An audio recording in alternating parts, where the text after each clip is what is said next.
Hi,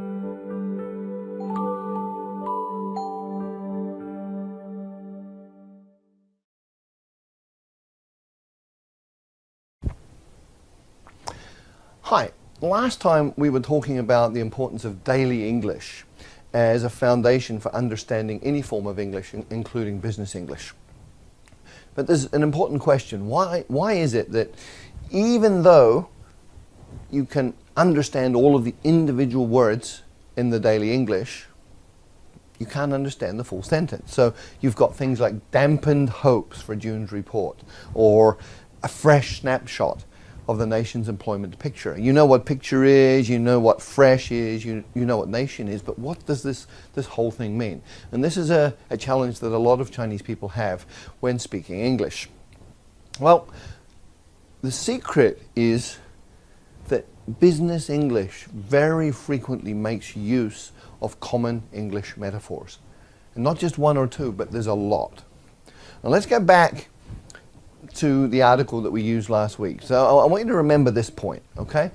You've got to look for, specifically look for, search for the metaphors in the language that you're reading, and that'll help you to understand. So, as I said, let's go back and look at this article that we started looking at last week.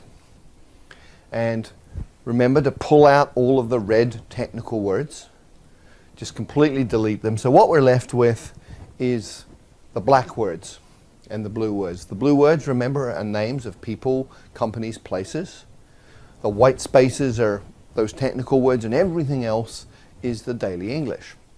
Now, it gets really interesting because when you go through and analyze the daily English, you see now that all of these red places are metaphors. Every single one of those is a normal daily English metaphor.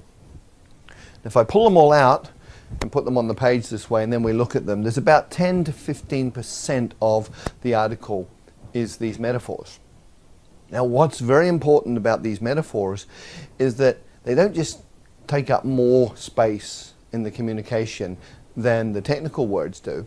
They're actually much more important for communicating what the author wants to communicate. Okay? They tell you the feeling, they tell you really what the meaning of this particular article is. So if we look at this one, we have mired in a slump. Okay, so your body's slumped down, you're stuck, it's like you're in a swamp, it's just really, really uncomfortable. You have turbulence ahead. Turbulence is used for air that's not very stable, like in an aeroplane. So there's a metaphor like you would hear in an aeroplane. You know, there's turbulence ahead, put on your seatbelt. It's been used in business English. Hoping for a bounce. Well, a ball bounces.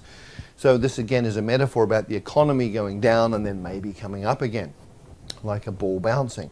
So you get the feeling for what the author is communicating from the metaphors. And they're much more important for that than all of the technical words. So if we take the article, we see all of these technical English words in red, and now in orange we have all of the metaphors. You can see how much of this language is taken up by the metaphor and the normal daily English. So it's back to that same point. You've got the daily English words and the daily English metaphor, and they cover almost everything that you need to understand inside this article. This is why when we created功夫English, we've put together metaphor exercises to help you really begin to look for and understand how to find metaphors, and then use your right brain to get a feel for what those metaphors are really about, because they're critical to understanding the intent, the deep meaning of the communication. Okay, so if we look at this article, it's all black.